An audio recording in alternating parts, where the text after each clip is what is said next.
भगवान शिव और माता पार्वती की शादी बड़े ही भव्य तरीके से आयोजित हुई। माता पार्वती की तरफ से कई सारे उच्च कुलों के राजा महाराजा और शाही रिश्तेदार इस शादी में शामिल हुए, लेकिन भगवान शिव की ओर से कोई रिश्तेदार नहीं था, क्योंकि वे किसी भी परिवार से ताल्लुक नहीं रखते थे। आइए जानते हैं आगे क्या हुआ। जब शिव और पार्वती का विवाह होने वाला था तो एक बड़ी सुंदर घटना हुई। उनकी शादी बहुत ही भव्य पैमाने पर हो रही थी। इससे पहले ऐसी शादी कभी नहीं हुई थी। भगवान शिव, जो दुनिया के सबसे तेजस्वी प्राणी थे, एक दूसरे प्राणी को अपने जीवन का हिस्सा बनाने वाले थे। उनकी शादी में बड़े से बड़े और छोटे से छोटे लोग शामिल हुए। सभी देवता तो वहाँ मौजूद थे ही, साथ ही साथ असुर भी वहाँ पहुँचे। आमतौर पर जहाँ देवता जाते हैं वहाँ असुर जाने से मना कर देते हैं, और जहाँ असुर जाते हैं वहाँ देवता नहीं जाते। शिव पशुपति नाथ हैं, यानी सभी जीवों के देवता भी हैं। तो सारे जानवर, कीड़े मकोड़े और सारे जीव उनकी शादी में उपस्थित हुए। यहाँ तक कि भूत पिशाच और विक्षिप्त लोग भी उनके विवाह में मेहमान बनकर पहुँचे। उनकी आपस में बिल्कुल नहीं बनती थी, मगर ये तो शिव का विवाह था, इसीलिए उन्होंने अपने सारे झगड़े बुलाकर सिर्फ एक बार एक साथ आने का मन बनाया। ये एक शाही शादी थी, एक राजकुमारी की शादी, इसीलिए विवाह समारोह से पहले एक अहम समारोह होना था। वर वधू दोनों की वंशावली घोषित की जानी थी। एक राजा के लिए उसकी वंशावली सबसे अहम चीज होती है, जो उसके जीवन का गौरव होता है। माता पार्वती की वंशावली का बखान तो खूब धूमधाम से किया गया। ये कुछ देर तक चलता रहा। आखिरकार जब उन्होंने अपने वंश के गौरव का बखान खत्म किया तो वे उस ओर मुड़े जिधर वर यानी भगवान शिव बैठे हुए थे। सभी अतिथि इंतजार करने लगे कि वर की ओर से कोई उठकर भगवान शिव के वंश के गौरव के बारे में बोलेगा, मगर किसी ने एक शब्द भी नहीं कहा। वधू का परिवार ताज्जुब करने लगा। क्या उसके परिवार में कोई ऐसा नहीं जो खड़े होकर उसके वंश की महानता के बारे में बता सके? मगर वाकई कोई नहीं था। वर के माता पिता, रिश्तेदार या परिवार से कोई वहाँ नहीं आया था, क्योंकि उनके परिवार में कोई था ही नहीं। वे सिर्फ अपने साथियों गणों के साथ आए थे, जो विकृत जीवों की तरह दिखते थे। वे इंसानी भाषा तक नहीं बोल पाते थे और अजीब सी बेसुरी आवाजें निकालते थे। वे सभी नशे में चूर और विचित्र अवस्थाओं में लग रहे थे।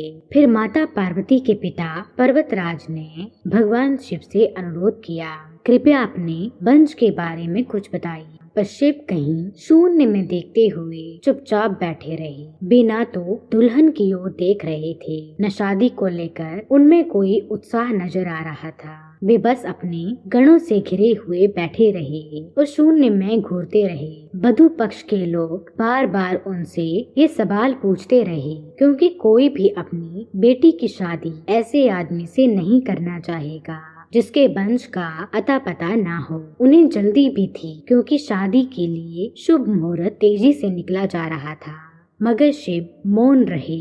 समाज के लोग, कुलीन राजा महाराजा और पंडित बहुत घृणा से शिव की ओर देखने लगे और तुरंत फुसफुसाहट शुरू हो गई। इसका वंश क्या है? ये बोल क्यों नहीं रहा? हो सकता है कि इसका परिवार किसी नीची जाति का हो और इसे अपने वंश के बारे में बताने में शर्म आ रही हो। नारद मुनि ने इशारे से बात समझानी चाहिए। फिर नारद मुनि, जो उस सभा में मौजूद थे, ने ये सब तमाशा देखकर अपनी वीणा उठाई और उसकी एक ही तार खींचते रहे। वे लगातार एक ही धुन बजाते रहे, टुन टुन टुन। इसे खींचकर देवी पार्वती के पिता पर्वतराज अपना आपा खो बैठे। ये क्या बकवास है? हम वर की वंशावली के बारे में सुनना चाहते हैं, मगर वे तो कुछ बोल नहीं रहा। क्या मैं अपनी बेटी की शादी ऐसे आदमी से कर दूं? और आप ये खिजाने वाला शोर क्यों कर रही हैं? क्या ये कोई उत्तर है? नारद ने जवाब दिया, वर के माता पिता नहीं हैं। राजा ने पूछा, क्या आप ये कहना चाहते हैं कि वे अपने माता पिता के बारे में नहीं जानता? नारद ने सभी को बताना चाहा कि भगवान स्वयंभू हैं। नहीं, इनके माता पिता ही नहीं हैं, इनकी कोई विरासत नहीं है, इनका कोई गोत्र नहीं है। इनके पास कुछ नहीं है, इनके पास अपने खुद के अलावा कुछ नहीं है।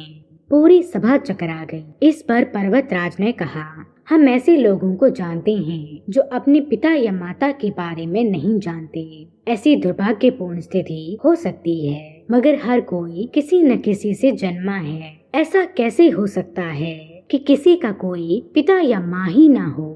नारद ने जवाब दिया, क्योंकि ये स्वयंभू हैं, इन्होंने खुद की रचना की है। इनके ना तो पिता हैं, ना माता, इनका ना कोई वंश है, ना परिवार। ये किसी परंपरा से ताल्लुक नहीं रखते, ना ही इनके पास कोई राज्य है। इनका ना तो कोई गोत्र है और ना ही कोई नक्षत्र और ना ही कोई भाग्यशाली तारा इनकी रक्षा करता है। ये इन सब चीजों से परे हैं। ये एक योगी हैं और इन्होंने सारे अस्तित्व को अपना एक हिस्सा बना लिया है।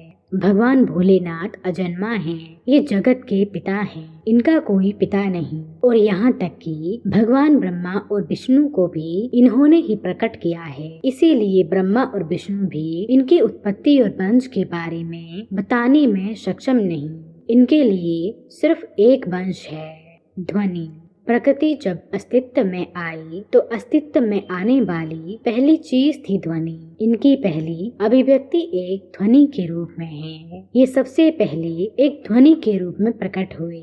उसके पहले ये कुछ नहीं थे। यही वजह है कि मैं ये तार खींच रहा हूँ। नारद जी के वचनों को सुनकर सभी जन समुदाय भोलेनाथ का जय जयकार करने लगे। इसके बाद ब्रह्मा जी पुरोहित बने और देवी पार्वती की ओर से भगवान विष्णु उनके भाई बने। तत्पश्चात भगवान शिव और माता पार्वती का विवाह संपन्न करवाया गया।